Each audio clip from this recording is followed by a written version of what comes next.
ಬಾಳ್ಗೆ ಭೂಮಂಡಲ, ಬಾಳ್ಗೆ ಭೂಮಂಡಲ, ಬಾಳ್ಗೆ ಸಮೃದ್ಧಿಯೊಂದಿಗೆ. ಗುರುವಿಗೆ ವಂದನೆಗಳು. ಗುರು ನಮ್ಮೊಂದಿಗೆ.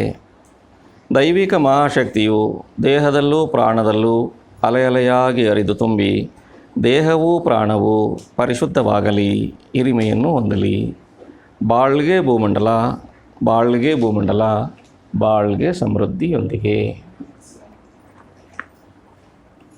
ಕಳೆದ ಬಾರಿ ನಾವು ದೈವ ನೆಲೆಯ ಹಿರಿಮೆಯನ್ನು ವಿವರಣೆಯನ್ನು ಪಡ್ಕೊಂಡ್ವಿ. ದೈವ ನೆಲೆ ಸ್ವಯಂ ಪರಿವರ್ತನೆಯಾಗಿ, ಕಣವಾಗಿ, ಕಾಂತಶಕ್ತಿಯಾಗಿ, ಅಣುಗಳಾಗಿ, ಪಂಚಭೂತಗಳಾಗಿ, ಮೂಲವಸ್ತುಗಳಾಗಿ, ಜೀವವಾಗಿ, ಜೀವರಾಶಿಗಳಾಗಿ, ಮಾನವನಾಗಿ ಸ್ವಯಂ ಪರಿವರ್ತನೆಯನ್ನು ಪಡೆದಿದೆ ಅನ್ನುವ ವಿಷಯನ ನಾವು ಲಾಸ್ಟ್ ಟೈಮ್ ತಿಳ್ಕೊಂಡಿದ್ದೀವಿ. ಇದೇ ದೈವಶಕ್ತಿ ಜೀವಿಯ ಒಳಗೆ ಬರುವಾಗ ಜೀವಕಾಂತ ಶಕ್ತಿ ಅಂತ ಆಗಿ ಅದು ಮನಸ್ಸಾಗಿ ಕ್ರಿಯೆ ಮಾಡುತ್ತೆ. ಯಾವ ದೈವಶಕ್ತಿ ವಿಶ್ವಕಾಂತ ಶಕ್ತಿಯಾಗಿ ವಿಶ್ವದಲ್ಲಿ ಕೆಲಸ ಮಾಡುತ್ತೋ ಅದೇ ದೈವಶಕ್ತಿ ಜೀವಿಯ ಒಳಗೆ ಬಂದಾಗ ಜೀವಕಾಂತ ಶಕ್ತಿಯಾಗಿಯೂ ಮನಸ್ಸಾಗಿಯೂ ಕೆಲಸ ಮಾಡುತ್ತೆ ಅನ್ನೋದನ್ನು ನಾವು ಕಲ್ತ್ಕೊಂಡ್ವಿ. ದೈವವನ್ನು ಅರಿವಿನೊಂದಿಗೆ ಮನಸ್ಸನ್ನು ಸೇರಿಸಬೇಕು. ದೈವವನ್ನು ಅರಿವಿನೊಂದಿಗೆ ಮನಸ್ಸನ್ನು ಸೇರಿಸಬೇಕು. ದೈವ ಮತ್ತು ಮನಸ್ಸು ಕೂಡಿ ಕಾರ್ಯ ಮಾಡಿದರೆ ಪ್ರತಿಫಲ ಯಾವುದೇ ತೊಂದರೆ ಇರಲ್ಲ. ಅದಕ್ಕಾಗಿ ಮನಸ್ಸಂದರೆ ಏನು ಅನ್ನೋದನ್ನು ನಾವು ಅರ್ಥ ಮಾಡ್ಕೋಬೇಕೀಗ. ಮನಸ್ಸಂದರೆ ಏನು?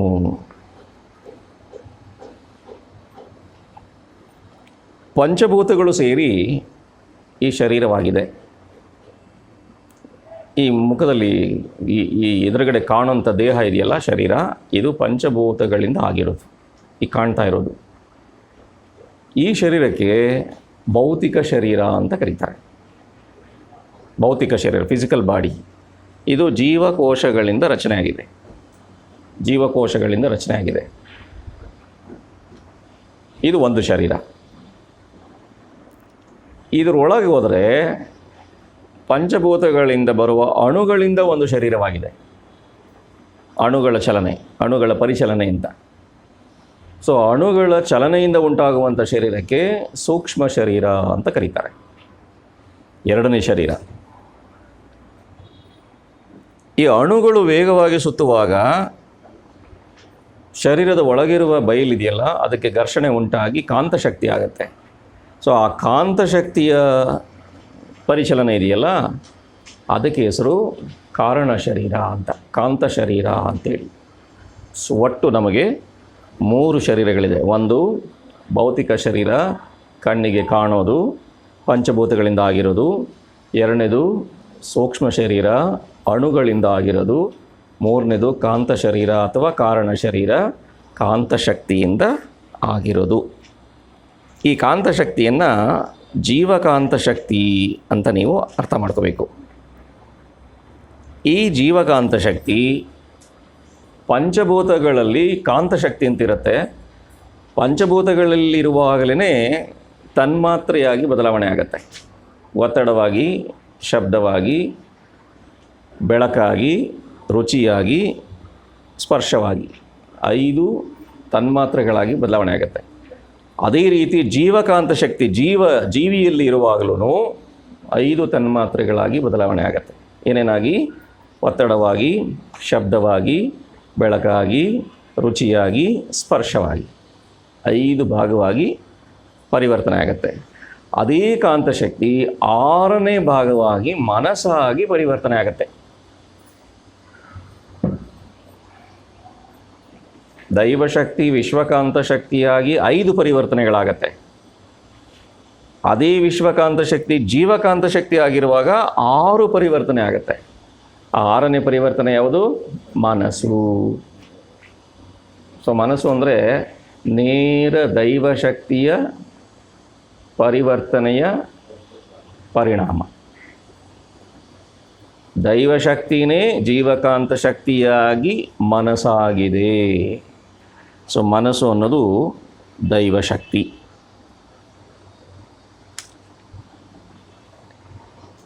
ಈ ಮನಸ್ಸು ಅಂದರೆ ಜೀವಕಾಂತ ಶಕ್ತಿ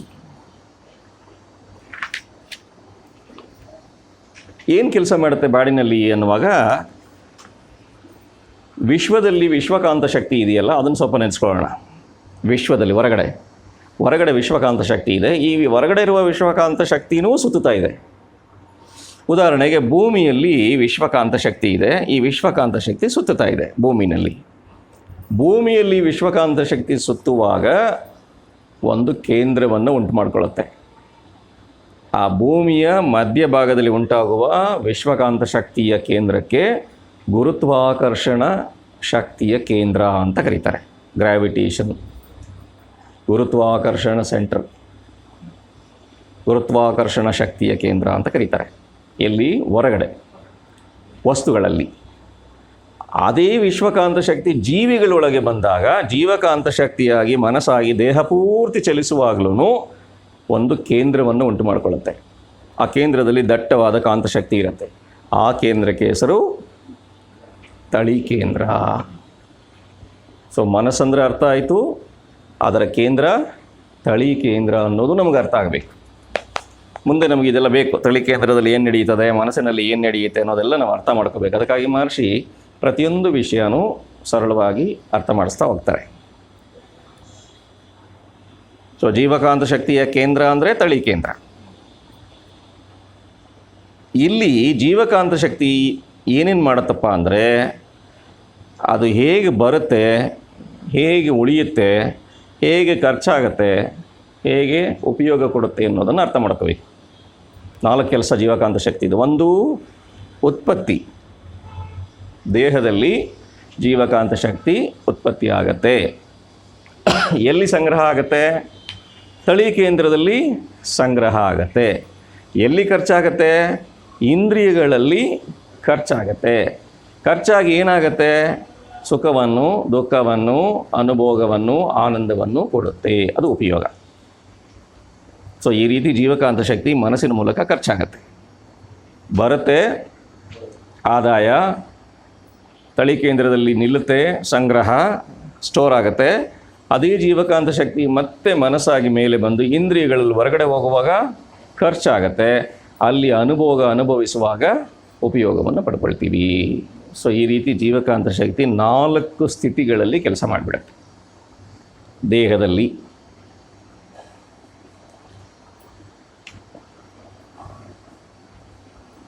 ಈ ರೀತಿ ಖರ್ಚಾಗುವಾಗ, ಇಂದ್ರಿಯಗಳಲ್ಲಿ ಖರ್ಚಾಗುವಾಗ, ಯಾವ ಇಂದ್ರಿಯಗಳು? ಜ್ಞಾನೇಂದ್ರಿಯಗಳು ಮತ್ತು ಕರ್ಮೇಂದ್ರಿಯಗಳು ಎರಡೂ ಸೇರಿ 10 ಇಂದ್ರಿಯಗಳಲ್ಲಿಯೂ ಖರ್ಚಾಗುವಾಗ ಶರೀರದ ಜೀವಕೋಶಗಳಿಗೂ ಈ ಕಾಂತಶಕ್ತಿಗೂ ಮಧ್ಯೆ ಘರ್ಷಣೆ ಉಂಟಾಗುತ್ತೆ.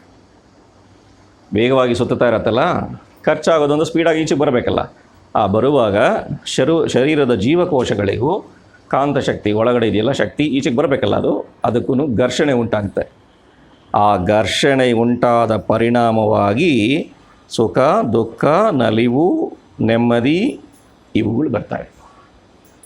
ಸೊ ನಮಗೆ ಸುಖ ದುಃಖ ಬರೋದಿಲ್ಲ ಯಾವುದರಿಂದ? ಜೀವಕಾಂತ ಶಕ್ತಿಯ ಖರ್ಚಾಗುವಾಗ ಉಂಟಾಗುವ ಘರ್ಷಣೆಯೇ ಸುಖವಾಗಿಯೂ ದುಃಖವಾಗಿಯೂ ಶಾಂತಿಯಾಗಿಯೂ ಅಥವಾ ಪರಮಾನಂದವಾಗಿಯೂ 4 ಸ್ಥಿತಿಯಲ್ಲಿ ಬರುತ್ತೆ. ಸುಖ, ದುಃಖ, ಶಾಂತಿ, ಪರಮಾನಂದ ಅಂತ. ಆ ಖರ್ಚಿನಿಂದ ಪರಿವರ್ತನೆ ಆಗುತ್ತಲ್ಲ, ಅದನ್ನೇ ಉಪಯೋಗ ಅಂತ ಹೇಳೋದು.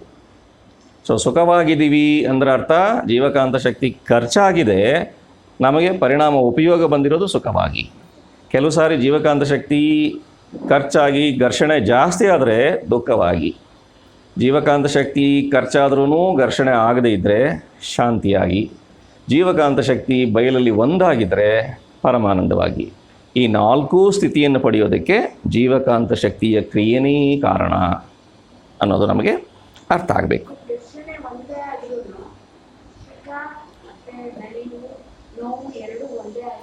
ಇಲ್ಲ, ಒಂದನೇ ಘರ್ಷಣೆ. ಆ ಘರ್ಷಣೆಯ ಪ್ರಮಾಣ ಹೆಚ್ಚಿಗೆ ಆದಂಗೆ ವ್ಯತ್ಯಾಸ ಆಗುತ್ತೆ. ಸುಖವಾಗಿದ್ದ ಘರ್ಷಣೆ ಇನ್ನೂ ಮುಂದುವರೆದರೆ ದುಃಖವಾಗತ್ತೆ. ನೀವು ಸುಖವಾಗಿದ್ದ ಘರ್ಷಣೆಯನ್ನು ಹಿತವಾದ ಸಮಯದಲ್ಲಿ ನಿಲ್ಲಿಸಿಬಿಟ್ರೆ ಶಾಂತಿ ಸಿಗತ್ತೆ. ನಿಮ್ಮ ಖರ್ಚು ಹೆಚ್ಚಾಗಿದ್ದರೆ ಮಾತ್ರ ಖರ್ಚು ಮಾಡಿ, ಹೆಚ್ಚಾಗಿಲ್ಲದೆ ಇರುವಾಗ ಖರ್ಚೇ ಮಾಡಲಿಲ್ಲ ಅಂತಂದರೆ ಅದು ಆನಂದವನ್ನು ಕೊಡುತ್ತೆ. ವ್ಯತ್ಯಾಸ ಆಗುತ್ತೆ, ಅದರಲ್ಲಿ ವ್ಯತ್ಯಾಸ ಆಗುತ್ತೆ. ಆ ಘರ್ಷಣೆಯ ಪ್ರಮಾಣ ಯಾವ ರೀತಿ ಇರುತ್ತೋ, ಹೆಚ್ಚಾಗುತ್ತೋ ಕಮ್ಮಿ ಆಗುತ್ತೋ ಅನ್ನೋದ್ರ ಮೇಲೆ ಈ ಕಾಂತಶಕ್ತಿಯ ಉಪಯೋಗ ವಾಪಸ್ ಬರುವಾಗ ಪರಿಣಾಮವಾಗಿ ಸುಖ ದುಃಖವಾಗಿ ಮಾರ್ಪಾಡಾಗುತ್ತೆ. ಫಾರ್ ಎಕ್ಸಾಂಪಲ್, ಒಂದು ಲಾಡು ತಿನ್ನುವಾಗ ಘರ್ಷಣೆ ಉಂಟಾದಾಗ ನಾಲಿಗೆಯಲ್ಲಿರೋ ಜೀವಕೋಶಕ್ಕೂ ಕಾಂತಶಕ್ತಿಗೂ ಘರ್ಷಣೆ ಆದಾಗ ಹಿತವಾಗಿರುತ್ತೆ, ಅದು ಸುಖ. ಎರಡನೇ ಲಾಡು ತಿನ್ನುವಾಗ ದುಃಖವಾಗುತ್ತೆ, ಘರ್ಷಣೆ ಜಾಸ್ತಿ ಆಯಿತು. ಸ್ವಲ್ಪನೇ ತಿಂದು ಬಿಟ್ಬಿಟ್ರೆ ಶಾಂತಿ, ಬರೀ ನೋಡಿ ಸುಮ್ಮನಾದರೆ ಸಮಾಧಾನ, ಆನಂದ. ಆ ಥರ ಆ ಘರ್ಷಣೆಯ ಪ್ರಮಾಣದ ವ್ಯತ್ಯಾಸಕ್ಕೆ ತಕ್ಕಂತೆ ನಮಗೆ ಉಪಯೋಗ ಅನ್ನೋ ಅನುಭವ ಉಂಟಾಗುತ್ತೆ.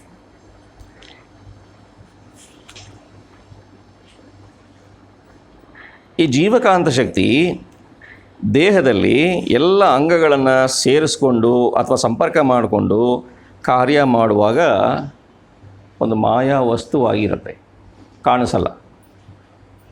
ಮಾಯೆ ಅಂತಾರಲ್ಲ, ಇದನ್ನೇ ಮಾಯೆ ಅನ್ನೋದು. ಮಾಯೆ ಅಂದರೆ ಯಾರೀಗ? ಜೀವಕಾಂತ ಶಕ್ತಿನೇ ಮಾಯೆ. ಏನು ಬೇಕಾದ್ರೂ ಆಗುತ್ತದು. ಈಗ ಮಾಯಾ ಅಂದ್ರೇನು? ಏನು ಬೇಕಾದ್ರೂ ಆಗೋದು. ಸೊ ಅದೇ ಜೀವಕಾಂತ ಶಕ್ತಿ ಇಂದ್ರಿಯಗಳ ಜೊತೆಯಲ್ಲಿ ಸೇರಿಕೊಂಡು ಕೆಲಸ ಮಾಡುವಾಗ ಸುಖವಾಗಿಯೂ ಇರುತ್ತೆ, ದುಃಖವಾಗಿಯೂ ಬರುತ್ತೆ, ಶಾಂತಿಯನ್ನೂ ಕೊಡುತ್ತೆ, ಆನಂದವನ್ನು ಕೊಡುತ್ತೆ. ಅದಕ್ಕಾಗಿ ಈ ಜೀವಕಾಂತ ಶಕ್ತಿನ ಮಾಯಾವಸ್ತು ಅಂತಲೂ ಕೆಲವರು ಕರೆದಿದ್ದಾರೆ. ಸೊ ಮನಸ್ಸಿನ ಬಗ್ಗೆ ಬಹಳಷ್ಟು ಪದ್ಯಗಳನ್ನು, ಕವಿತೆಗಳನ್ನು ಬರೆದಿದ್ದಾರೆ ಮಹರ್ಷಿ. ಒಂದು ಕವಿತೆಯನ್ನು ಮಾತ್ರ ನಾವು ಅರ್ಥ ಮಾಡ್ಕೊಳ್ಳೋಣ, ಒಂದೇ ಒಂದು ಪೊಯಮ್. ಈಗ ನಾವು ನೋಡೋಣ ಹೇಗಿದೆ ಅಂತ.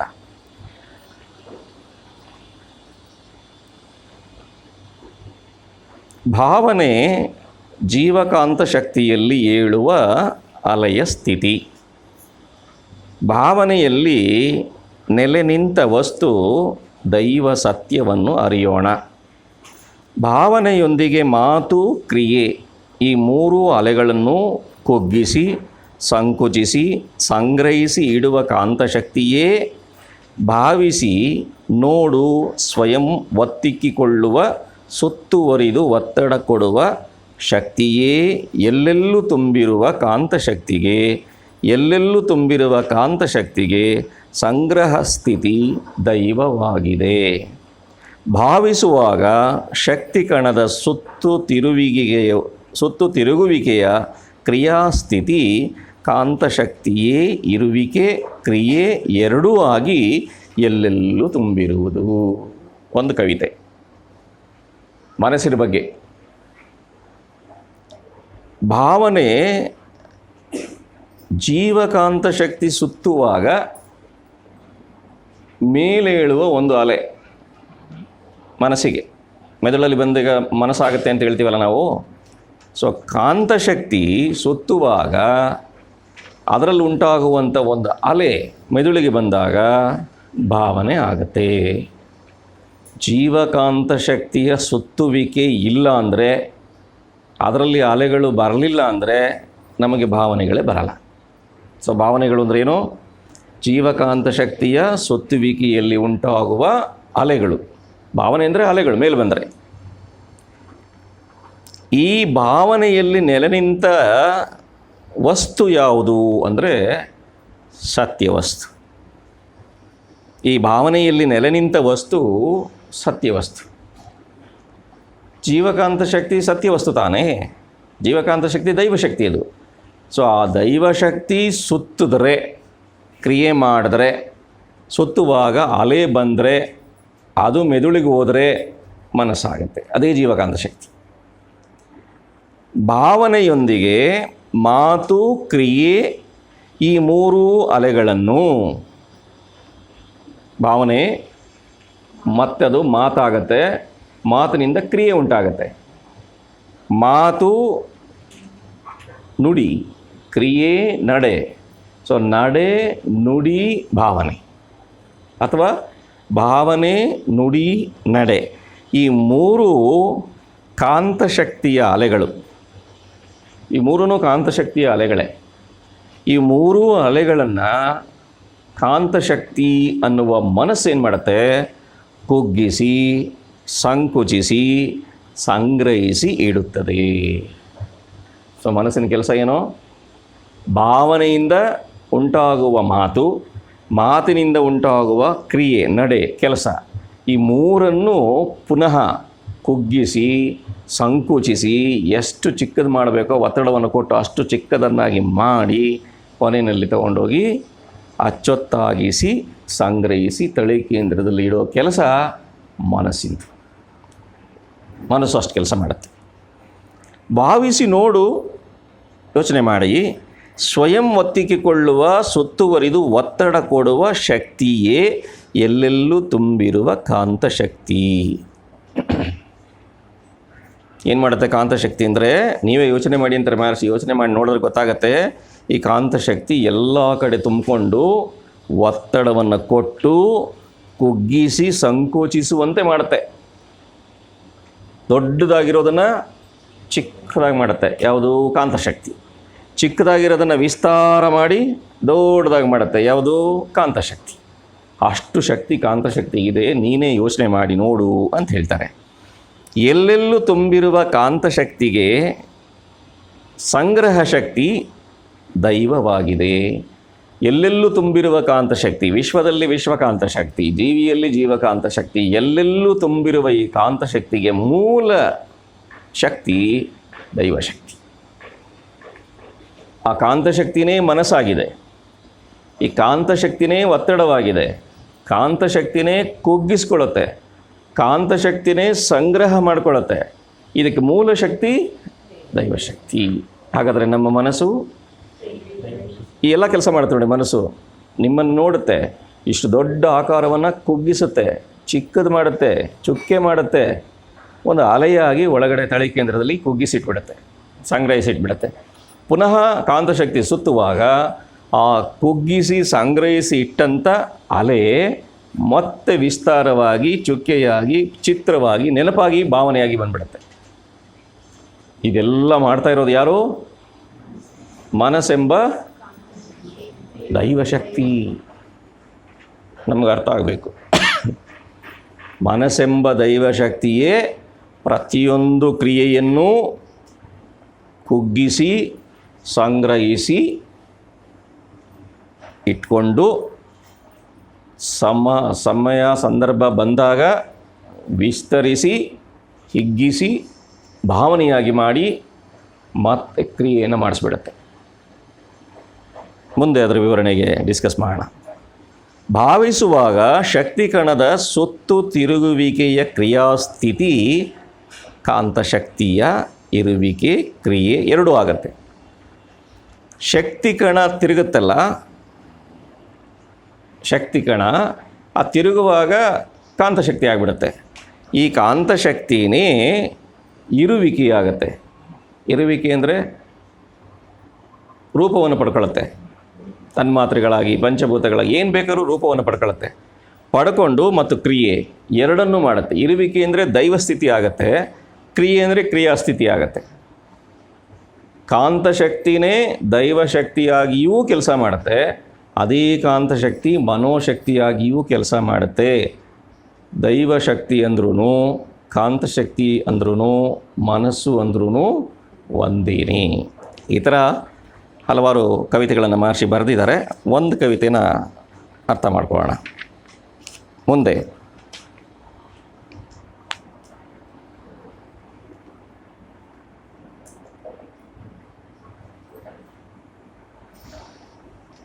ದೈವನೆಲೆಯನ್ನು, ಮನೋನೆಲೆಯನ್ನು ಎರಡನ್ನೂ ಅರ್ಥಕೋಬೇಕು ನಾವೀಗ. ಮನಸ್ಥಿತಿ ಗೊತ್ತಾಗಿದೆ ನಮಗೆ. ಮನಸ್ಸು ಅಂದರೆ ಏನು ಅಂತ ಅರ್ಥ ಆಯಿತು. ಏನು ಮನಸ್ಸು ಅಂದರೆ? ದೈವನೆಲೆಯೇ ಕಾಂತಶಕ್ತಿಯಾಗಿ ಜೀವರಾಶಿಗಳಲ್ಲಿ ಸುತ್ತುವಾಗ ಮನಸ್ಸು ಆಗುತ್ತದೆ. ದೈವಶಕ್ತಿನೇ ಮನಸ್ಸು ಅನ್ನೋದು, ದೈವಶಕ್ತಿನೇ. ಈ ದೈವಶಕ್ತಿನೂ ಮನೋಶಕ್ತಿನೂ ಜೊತೆ ಸೇರಿಕೊಂಡು, ಒತ್ತಿ ಹೇಳ್ತಾರೆ ಮಹರ್ಷಿ, ದೈವಶಕ್ತಿನೂ ಮನೋಶಕ್ತಿನೂ ಜೊತೆ ಸೇರಿಕೊಂಡು ಕ್ರಿಯೆ ಮಾಡುತ್ತವೆ. ಈ ಸತ್ಯವನ್ನು ಅರ್ಥ ಮಾಡ್ಕೋಬೇಕು ನಾವೀಗ. ನಮಗೀಗ ಎರಡು ಶಕ್ತಿನೂ ಗೊತ್ತಿದೆ.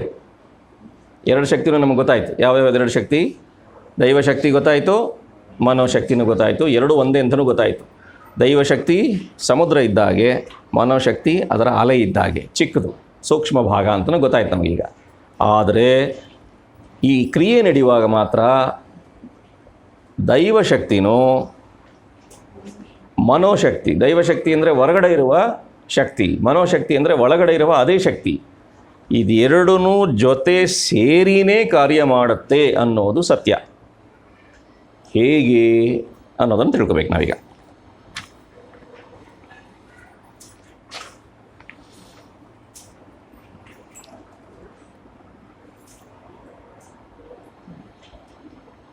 ಒಂದು ಸಮುದ್ರ ತಗೊಳ್ಳೋಣ. ಒಳ್ಳೆ ಎಕ್ಸಾಂಪಲ್ ಕೊಟ್ಟಿದ್ದಾರೆ ಮಹರ್ಷಿ. ಸಮುದ್ರ ಅನ್ನೋದು ದೈವ ನೆಲೆ ಅಂತ ಇಟ್ಕೊಳ್ಳಿ. ಸಮುದ್ರ ಅನ್ನೋದು ದೈವಶಕ್ತಿ. ಅದು ಎತ್ತರಕ್ಕೆ ಬರುವಾಗ ಅಲೆಯಾಗತ್ತೆ. ಸಮುದ್ರದ ನೀರು, ಸಮುದ್ರ ಅನ್ನೋದು ನೀರು, ಅದು ಎತ್ತರಕ್ಕೆ ಬಂದರೆ ಅದು ಹೆಸರು ಅಲೆ. ಅಲೆ ಅಂದ್ರೂ ನೀರೇ. ಸಮುದ್ರ ಅಂದ್ರೂ ನೀರೇ, ಅಲೆ ಅಂದ್ರೂ ನೀರೇ. ಆದರೆ ಅಲೆಗೂ ಸಮುದ್ರಕ್ಕೂ ಎಷ್ಟು ವ್ಯತ್ಯಾಸ? ಬೇಕಾದಷ್ಟು ವ್ಯತ್ಯಾಸ ಇದೆ. ಸೊ ಅಲೆ ಅನ್ನೋದು ಸಮುದ್ರದ ಒಂದು ಸೂಕ್ಷ್ಮ ಭಾಗ. ಸಮುದ್ರದ ನೀರು ಅಲೆಯಾಗಿ ಬರುತ್ತೆ. ಅಲೆಯಲ್ಲಿರೋದೇನು ನೀರೇ. ಆ ಅಲೆ ಕೆಳಗೆ ಬಿದ್ದರೆ ಮತ್ತೆ ಸಮುದ್ರವಾಗಿಬಿಡುತ್ತೆ. ಸೊ ಸಮುದ್ರಕ್ಕೂ ಅಲೆಗೂ ಗುಣದಲ್ಲಿ ವ್ಯತ್ಯಾಸವಿಲ್ಲ. ಗುಣದಲ್ಲಿ ವ್ಯತ್ಯಾಸ ಇಲ್ಲವೇ ಇಲ್ಲ.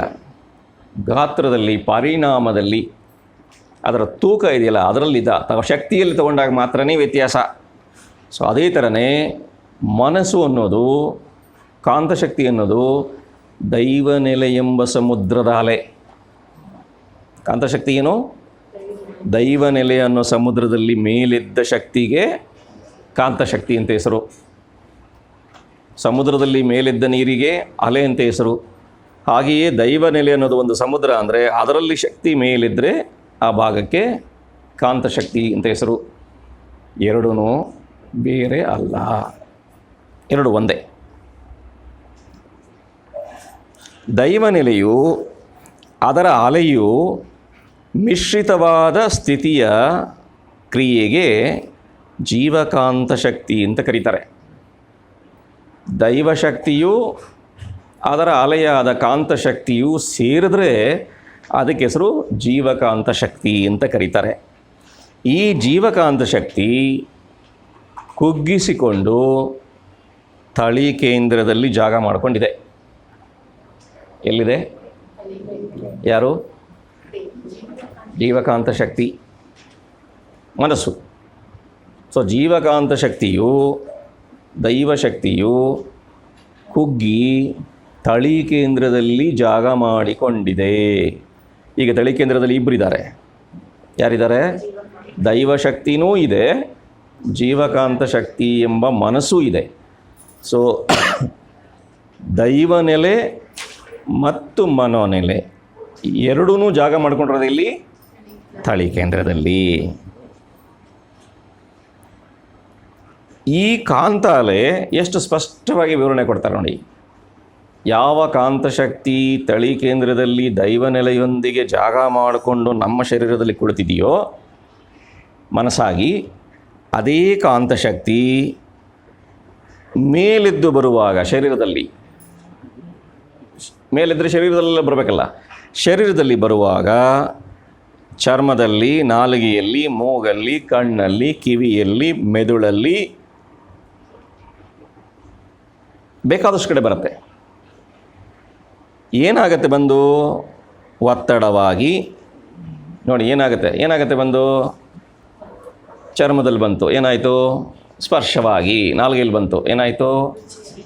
ಮೂಗಲ್ಲಿ ಬಂದಾಗ ವಾಸನೆಯಾಗಿ. ಕಣ್ಣಲ್ಲಿ ಬಂದರೆ ದೃಶ್ಯವಾಗಿ ಅಥವಾ ಬೆಳಕಾಗಿ. ಕಿವಿಲಿ ಬಂದರೆ ಶಬ್ದವಾಗಿ. ಮೆದುಳಲ್ಲಿ ಬಂದರೆ ಮನಸ್ಸಾಗಿ. ಯಾವ ಕಾಂತಶಕ್ತಿ ದೈವನೆಲೆಯೊಂದಿಗೆ ತಳಿ ಕೇಂದ್ರದಲ್ಲಿದೆಯೋ ಅದೇ ಕಾಂತಶಕ್ತಿ ದೇಹದಲ್ಲಿ ಮೇಲೆ ಬರುವಾಗ, ಇಂದ್ರಿಯಗಳಲ್ಲಿ ಹೊರಗಡೆ ಬರುವಾಗ ತನ್ಮಾತ್ರೆಗಳಾಗಿ ಪರಿವರ್ತನೆಯಾಗಿ ಮೆದುಳಿಗೆ ಬಂದಾಗ ಮನಸ್ಸಾಗುತ್ತದೆ. ಸೊ ಮನಸ್ಸಿಗೂ ದೈವಶಕ್ತಿಗೂ ವ್ಯತ್ಯಾಸವಿಲ್ಲ. ಸೊ ನನ್ನ ಮನಸ್ಸು ಯಾರು? ದೈವಶಕ್ತಿ. ದೈವಶಕ್ತಿ ಯಾರು? ನನ್ನ ಮನಸ್ಸು. ಏನಾಗಿದೆ? ಕಾಂತಶಕ್ತಿಯಾಗಿದೆ. ಇಂದ್ರಿಯಗಳಲ್ಲಿ ಏನಾಗುತ್ತೆ? ತನ್ಮಾತ್ರೆಗಳಾಗಿ ಪರಿವರ್ತನೆ ಆಗತ್ತೆ. 5 ತನ್ಮಾತ್ರೆ 5 ಇಂದ್ರಿಯಗಳಲ್ಲಿ 6ನೇದಾಗಿ ಮೆದುಳಿನಲ್ಲಿ ಮನಸ್ಸಾಗ್ಬಿಡುತ್ತೆ.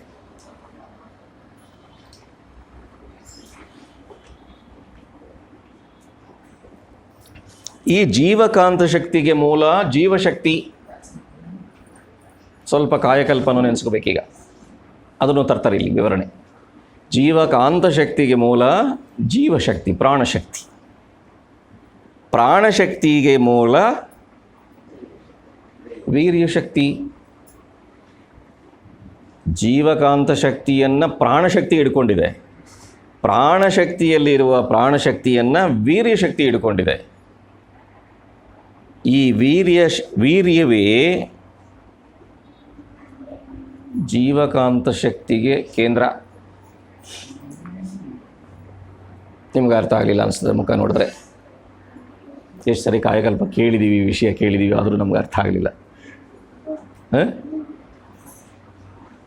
ಕಾಂತಶಕ್ತಿಗೆ ಮೂಲ ಪ್ರಾಣಶಕ್ತಿ, ಜೀವಶಕ್ತಿ. ಜೀವಶಕ್ತಿಗೆ ಮೂಲ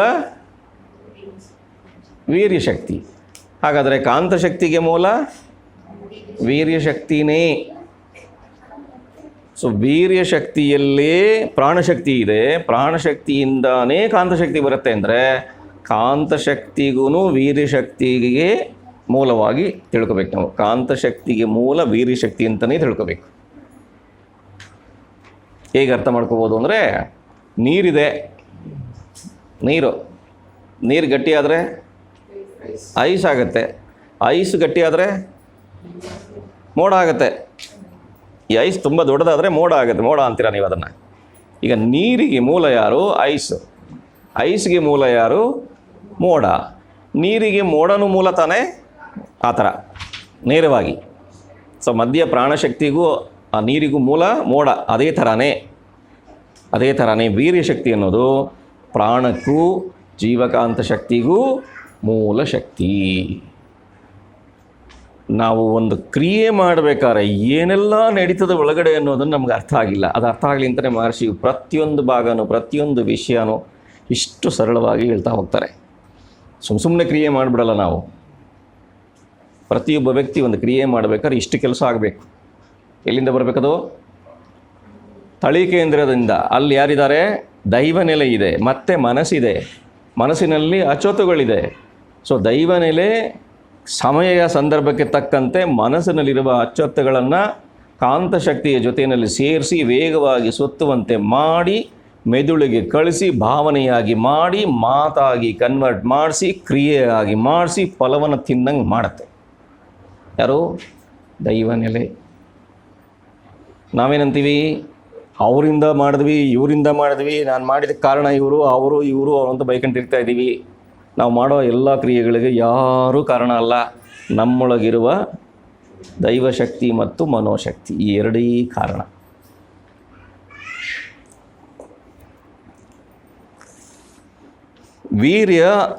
ವೀರ್ಯದ ಅಳತೆ, ಒಳಿತು, ಗುಣ, ಸಾಮರ್ಥ್ಯ ಇವುಗಳಿಗೆ ಅನುಗುಣವಾಗಿ ಅಲ್ಲಿ ದೊರಕುವಂಥ ಜೀವಕಾಂತ ಶಕ್ತಿಯೇ ಇದು. ಕಾಯಕಲ್ಪದಲ್ಲಿ ನಾವು ಡಿಸ್ಕಸ್ ಮಾಡಿದ್ದೀವಿ. ವೀರ್ಯಶಕ್ತಿಯ ಕ್ವಾಲಿಟಿ ಕ್ವಾಂಟಿಟಿಗೆ ತಕ್ಕಂತೆ ಪ್ರಾಣಶಕ್ತಿ ಬರುತ್ತೆ, ಪ್ರಾಣಶಕ್ತಿಯ ಗುಣಮಟ್ಟಕ್ಕೆ ತಕ್ಕಂತೆ ಜೀವಕಾಂತ ಶಕ್ತಿ ಬರುತ್ತೆ, ಜೀವಕಾಂತ ಶಕ್ತಿಯ ಗುಣಮಟ್ಟಕ್ಕೆ ತಕ್ಕಂತೆ ದೇಹದ ಕೆಲಸಗಳು, ಮನಸ್ಸಿನ ಕೆಲಸಗಳು ನಡೆಯುತ್ತವೆ. ಸೊ ದೇಹ ಮನಸ್ಸಿನ ಕ್ರಿಯೆಗೆ ಕಾರಣ ಕಾಂತಶಕ್ತಿ, ಅದಕ್ಕೆ ಕಾರಣ ಜೀವಶಕ್ತಿ, ಅದಕ್ಕೆ ಕಾರಣ ವೀರ್ಯಶಕ್ತಿ. ಅಲ್ಲಿದೆ ನಮ್ಮ ಕರ್ಮ. ಎಲ್ಲ ಅಚ್ಚೊತ್ತುಗಳು ವೀರ್ಯಶಕ್ತಿಯಲ್ಲಿ ರೆಕಾರ್ಡ್ ಆಗಿದೆ. ಅಷ್ಟೇ ಅಲ್ಲ, ಸುಖ ದುಃಖನೂ ಹುಟ್ಟು ಸಾವೂ ಅದರಿಂದಾನೇ. ಯಾವುದರಿಂದ? ವೀರ್ಯಶಕ್ತಿಯಿಂದಾನೇ. ನೋಡಿ, ವೀರ್ಯಶಕ್ತಿಯ ಮಹತ್ವ ಕಾಯಕಲ್ಪದಲ್ಲಿ ಭಾಳಷ್ಟು ವಿವರಿಸ್ತಾರೆ. ಅದು ಎಷ್ಟು ಆಳವಾಗಿ ಅರ್ಥ ಮಾಡ್ಕೋಬೇಕು ಅಂದರೆ, ನನ್ನ ಜೀವನದಲ್ಲಿ ದೇಹ ಚೆನ್ನಾಗಿರಬೇಕು, ಕೆಲಸ ಮಾಡಬೇಕು ಅಂದರೆ, ಮನಸ್ಸು ಚೆನ್ನಾಗಿರಬೇಕು ಅಂದರೆ, ಸುಖವಾಗಿರಬೇಕು ಅಂದರೆ, ದುಃಖವಾಗಿ ಇರಬೇಕು ಅಂದರೆ, ಶಾಂತಿಯಾಗಿರಬೇಕು ಅಂದರೆ, ಆನಂದವನ್ನು ಅನುಭವಿಸಬೇಕು ಅಂದರೆ ಜೀವಕಾಂತ ಶಕ್ತಿನೇ ಕಾರಣ. ಈ ಜೀವಕಾಂತ ಶಕ್ತಿ ಪ್ರಾಣಶಕ್ತಿಯಿಂದ ಬರುತ್ತೆ, ಪ್ರಾಣಶಕ್ತಿ ವೀರ್ಯಶಕ್ತಿಯಿಂದ ಬರುತ್ತೆ. ಅಂದರೆ ನನ್ನೆಲ್ಲ ನೋವು, ನಲಿವು, ಸುಖ, ದುಃಖಕ್ಕೆ ಕಾರಣವಾದಂಥ ಶಕ್ತಿ ವೀರ್ಯಶಕ್ತಿಯಲ್ಲಿದೆ. ಅಲ್ಲಿಂದ ಹುಟ್ಟು ಸಾವು ನಡೆಯುತ್ತೆ.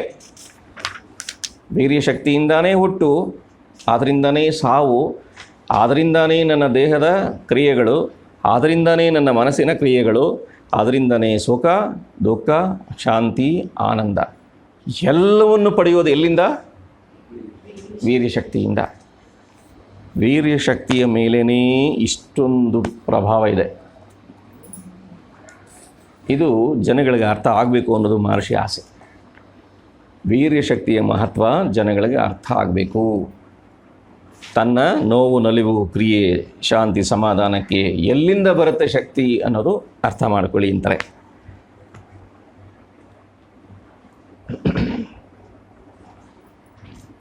ಜೀವಕಾಂತ ಶಕ್ತಿ ಅನ್ನೋದು ಒಂದು ಆಲೆ. ಅದರ ಮೂಲ ಜೀವ ಮತ್ತು ತಳಿಕೇಂದ್ರ ಮತ್ತು ಮಿದುಳು ಮತ್ತು ಇಂದ್ರಿಯಗಳು ಮತ್ತು ಅಂಗಾಂಗಗಳು ಏನೇನು ಸೇರಬೇಕು?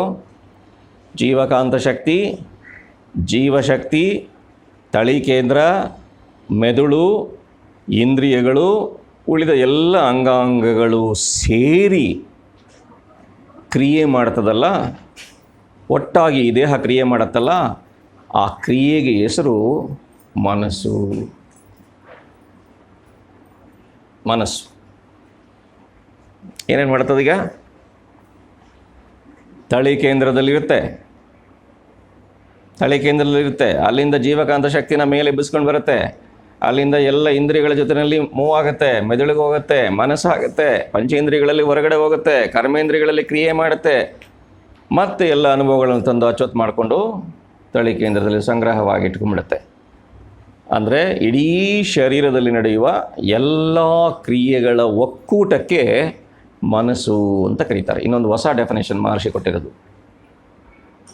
ಜೀವಕಾಂತ ಶಕ್ತಿ ಜೀವಶಕ್ತಿಯೊಂದಿಗೆ, ತಳಿಕೇಂದ್ರದೊಂದಿಗೆ, ಮೆದುಳಿನೊಂದಿಗೆ, ಇಂದ್ರಿಯಗಳೊಂದಿಗೆ, ದೇಹದ ಎಲ್ಲ ಅಂಗಾಂಗಗಳೊಂದಿಗೆ ಸೇರಿ ಒಟ್ಟಾಗಿ ಕ್ರಿಯೆ ಮಾಡುತ್ತಲ್ಲ, ಆ ಕ್ರಿಯೆಗೆ ಹೆಸರು ಮನಸ್ಸು. ಚಿಕ್ಕದಾಗಿ ಹೇಳೋದಾದರೆ ಜೀವಕಾಂತ ಶಕ್ತಿಯ ಕ್ರಿಯೆನೇ ಮನಸ್ಸು.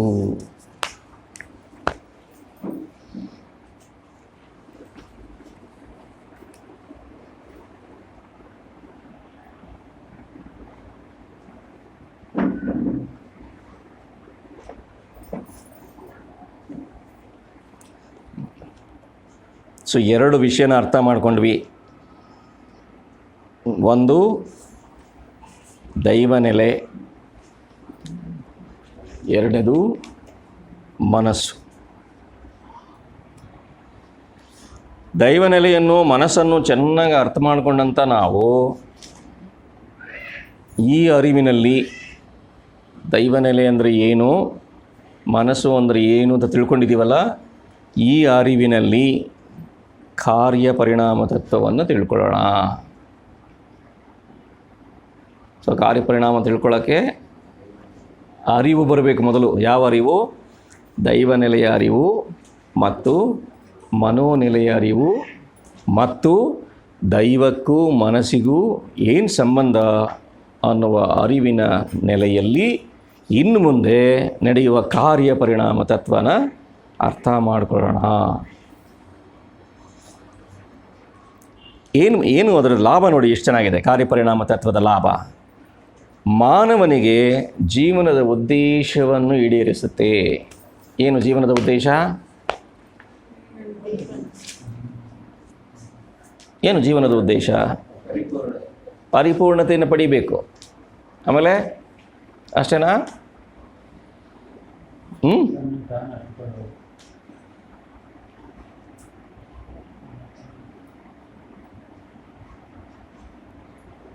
ಏನು ಜೀವನದ ಉದ್ದೇಶ?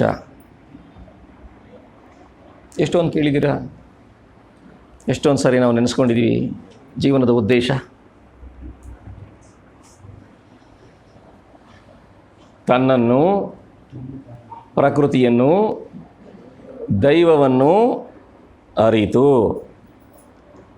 ಧರ್ಮ ಮಾರ್ಗದಲ್ಲಿ ಜೀವಿಸುವುದೇ, ಧರ್ಮ ಮಾರ್ಗದಲ್ಲಿ ಜೀವಿಸಿ ಪರಿಪೂರ್ಣತೆಯನ್ನು ಪಡೆಯುವುದೇ ನನ್ನ ಜೀವನದ ಉದ್ದೇಶ. ಇದು ನಿಮಗಾಗಬೇಕಾದ್ರೆ ಕಾರ್ಯಪರಿಣಾಮ ತತ್ವನ ಅರ್ಥ ಮಾಡ್ಕೊಳ್ಳೋದ್ರಿಂದ ಮಾತ್ರ ಸಾಧ್ಯ. ಬರೀ ಧ್ಯಾನ ಮಾಡೋದ್ರಿಂದ ಇಲ್ಲ. ಕಾರ್ಯಪರಿಣಾಮ ತತ್ವ ಎಷ್ಟೊಂದು ಲಾಭ ಕೊಡುತ್ತೆ ನನಗೆ ಅಂದರೆ, ಲಕ್ಷಾಂತರ ವರ್ಷಗಳಲ್ಲಿ, ಹಲವಾರು ಜನ್ಮಗಳಲ್ಲಿ ನಾನು ಮಾಡಿದ ಕರ್ಮಗಳ ಕರ್ಮಕಾಂಡ ಎಲ್ಲ ಇದೆಯಲ್ಲ, ಗಂಟು, ಇದನ್ನೆಲ್ಲ ಕತ್ತರಿಸ್ಕೊಂಡು ನಾನು ದೈವನೆಲೆಯನ್ನು ಸೇರಬೇಕು ಅಂದರೆ ಈ ಜನ್ಮದಲ್ಲೇ ನಾನು ಏನು ಅರ್ಥ ಮಾಡ್ಕೋಬೇಕು? ಕಾರ್ಯಪರಿಣಾಮ ತತ್ವನ ಅರ್ಥ ಮಾಡ್ಕೋಬೇಕು. ಅಂಥ ಅಸಾಧ್ಯವಾದ ಸತ್ಯ ಈ ಕಾರ್ಯಪರಿಣಾಮದಲ್ಲಿದೆ. ಅಷ್ಟು ದೊಡ್ಡ ತತ್ವ ಇದೆ ಇದರಲ್ಲಿ. ಕಾರ್ಯ ಪರಿಣಾಮ ತತ್ವ, ಮೂರೇ ಪದ.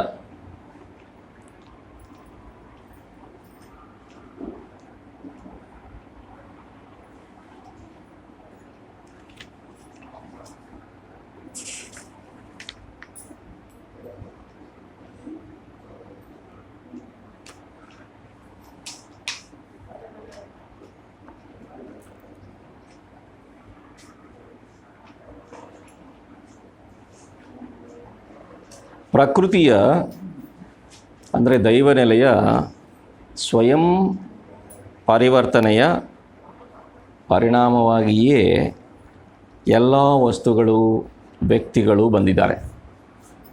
ಹೌದಲ್ವಾ? ದೈವನೆಲೆಯ ಸ್ವಯಂ ಪರಿವರ್ತನೆಯ ಪರಿಣಾಮವೇ ವಸ್ತುಗಳು ಮತ್ತು ಜೀವರಾಶಿಗಳು.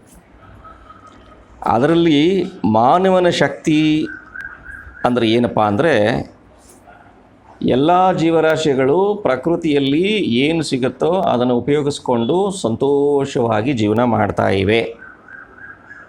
ಆದರೆ ಮನುಷ್ಯ ಏನು ಮಾಡಿಬಿಟ್ಟ? ತನಗೆ ಹೇಗೆ ಬೇಕೋ ಹಾಗೆ ಅಣುಗಳಿಂದಾದ ವಸ್ತುಗಳನ್ನು ಒಂದರೊಂದಿಗೆ ಒಂದನ್ನು ಸೇರಿಸಿ, ಒಂದನ್ನು ಅನೇಕ ತುಂಡುಗಳನ್ನಾಗಿ ಮಾಡಿ ವಿಭಜಿಸಿ, ಉದ್ದ ಮಾಡಿ, ಭಾಗಿಸಿ, ಬಿಸಿ ಮಾಡಿ, ತಂಪು ಮಾಡಿ, ರೂಪ ಕೊಟ್ಟು, ರೂಪ ಮಾರ್ಪಡಿಸಿ, ಜೀವನದ ಅವಶ್ಯಕತೆಗೆ ಹೇಗೆ ಬೇಕೋ ಹಾಗೆ ಉಪಯೋಗ ಮಾಡಿಕೊಳ್ಳುವ ಕೆಲಸಗಳು ಮಾತ್ರ ಎಂದು ಮನುಷ್ಯ ತಿಳ್ಕೊಂಬಿಟ್ಟ. ದೈವದ ಅಣುಗಳಿಂದ ನಿರ್ಮಿತವಾದ ವಸ್ತುಗಳನ್ನು ಹೇಗಿದ್ದಾವೋ ಪ್ರಕೃತಿ ನಿಯಮದ ಪ್ರಕಾರ ಹಾಗೆ ಉಪಯೋಗಿಸಲಿಲ್ಲ ಇವನು. ಅದರ ರೂಪನ, ಗುಣನ, ಆಕಾರನ ತನಗೆ ಹೆಂಗೆ ಬೇಕೋ ಹಾಗೆ ಅದನ್ನು ವಿಭಜಿಸಿ, ಭಾಗಿಸಿ, ಬದಲಾಯಿಸಿ ಉಪಯೋಗ ಮಾಡಿಕೊಳ್ಳೋದನ್ನು ಕಲ್ತಿದ್ದು ಮಾನವ ಮಾತ್ರ.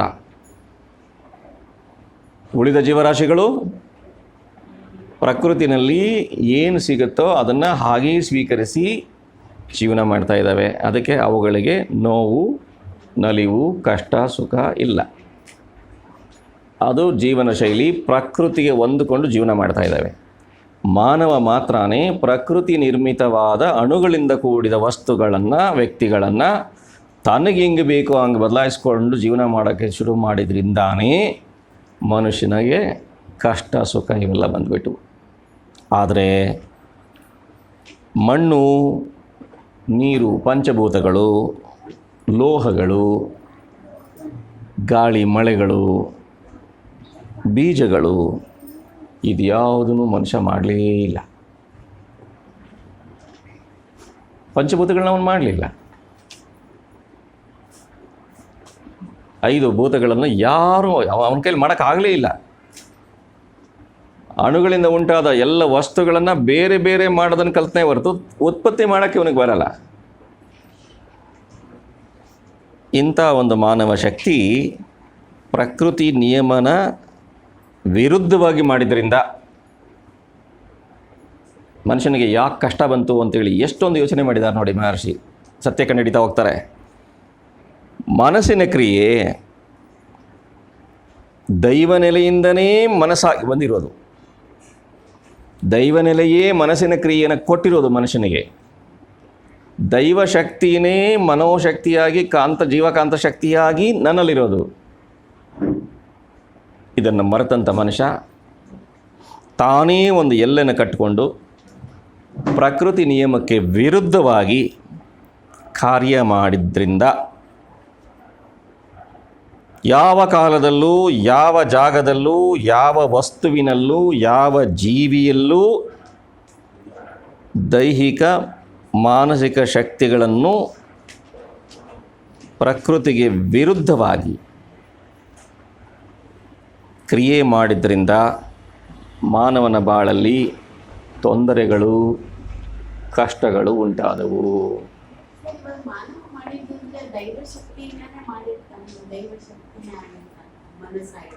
ದೈವಶಕ್ತಿಯನ್ನು ಮನೋಶಕ್ತಿಯನ್ನು ಅರಿತು ಒಂದಾಗಿ ಕ್ರಿಯೆ ಮಾಡಿದರೆ ಅವನಿಗೆ ಸಂಕಟ ಬರ್ತಾ ಇರಲಿಲ್ಲ, ದುಃಖ ಬರ್ತಾ ಇರಲಿಲ್ಲ. ಪ್ರಕೃತಿಯ ನಿಯಮವನ್ನು ಮೀರಿ ಪ್ರಕೃತಿಯಲ್ಲಿರುವ ವಸ್ತುಗಳನ್ನು ತನ್ನ ಇಚ್ಛಾನುಸಾರ ಬದಲಾಯಿಸಿಕೊಂಡು ಪ್ರಕೃತಿ ನಿಯಮಕ್ಕೆ ವಿರುದ್ಧವಾಗಿ ಜೀವನ ಮಾಡೋಕ್ಕೆ ಹೋಗಿದ್ದರಿಂದ ದೈವನೆಲೆನ ಮರೆತ.